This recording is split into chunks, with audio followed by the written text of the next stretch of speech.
What piece of advice would you give to someone that is, breaking those golden handcuffs from working in, a professional field that wants to go into starting their own startup company?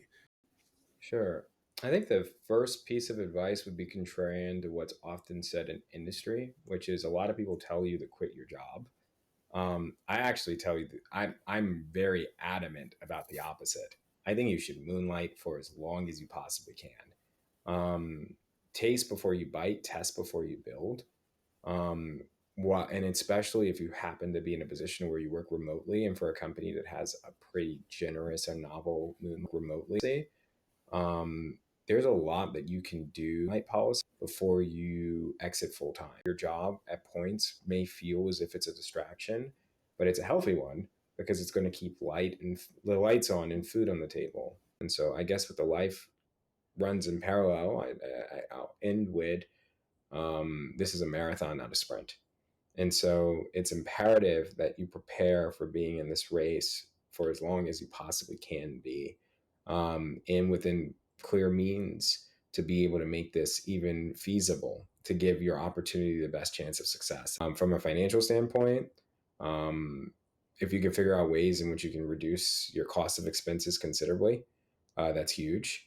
Like really pinpoint where you're spending money, analyze it, understand set budgets, and be realistic with those budgets. So that way you can ensure that you're being able to maintain them. Like you should be factoring in like taking time off and being able to afford to take time off without it feeling guilty for taking time off.